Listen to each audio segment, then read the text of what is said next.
Hello, Gary Hernandez here, and welcome to Cane Self-Defense with Master Gary Hernandez. In this video, I want to go over a quick, simple technique doing a two-handed bayonet strike when you have an attacker right behind you. So we're going to do this strike to the backside. Now, if I happen to have an attacker coming up to me and they haven't quite yet put a bear hug or a rear choke on me, even if they start to put a hand on me, I can do this. I'm simply going to, as I'm here, and I happen to really know something's going on because I just don't want to strike some innocent person behind me.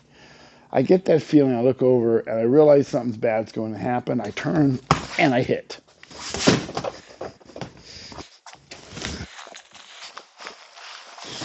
Now I'm going to slow that down. What I did was,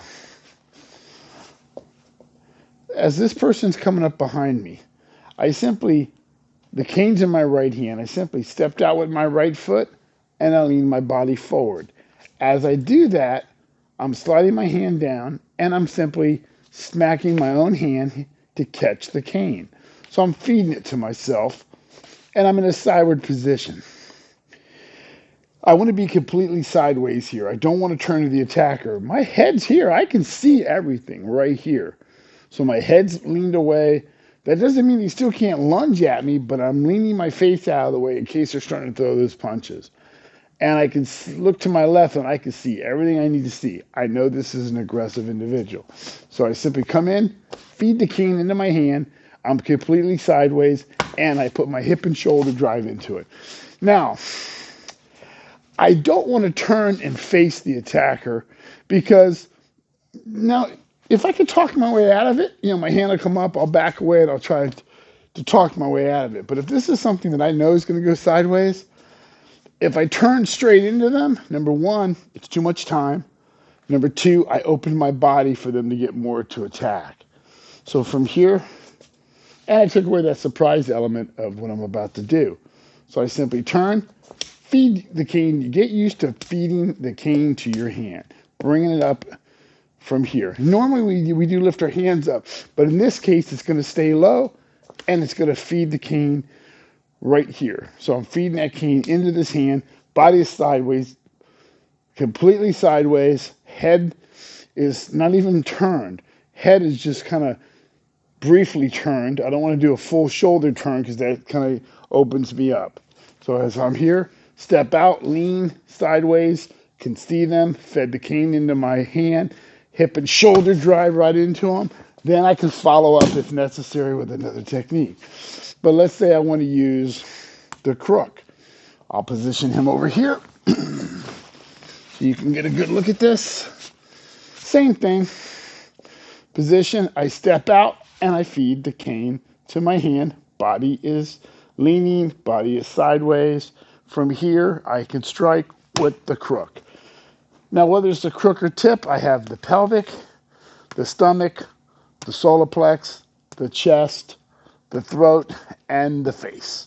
Again, I'd rather use full crook to the face because tip may miss, and I'd rather use tip to the body because it's going to be a lot more concentrated hitting than here. Now, when you do this, remember, very important that you stay sideways and lean your body. Make sure you fed that cane right here. From here is when you strike, and then you can move back if you don't want to hit them again. So it's just a quick, simple technique. You can stun them, or you can come in with more full power and hit them.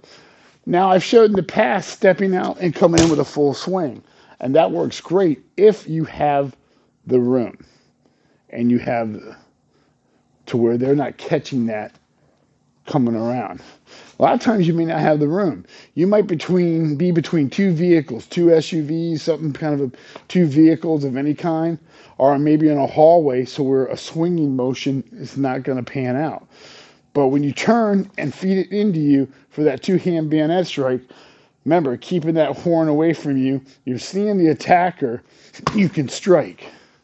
And then again, follow up with another technique. So make sure you just practice that. Step out, feed it in. If you're using the crook, step the other way and feed it in. Notice the angle of my cane. My cane, when I lean, Notice my cane leans, and I want that. I don't want to be, I feel a little off balance. So when I lean, I'm going to have the crook at a downward motion and the tip a little bit upward, because I'm going to shoot kind of an upward motion into that body. Now, if I want to, I can, yes, step in and angle it for a straight shot. But I'm going to be a little more comfortable, a little bit ready from here, and then I can strike. So from here, you come in and you strike. So like I said many times before, practice it. Make sure you're working it with your right. And then make sure if you're a left-handed person, you're working it with your left. Same thing. So practice it, make it yours, and have fun with it. So hopefully that technique helps. Gary Hernandez, thank you very much, and I will see you guys very soon. Good night.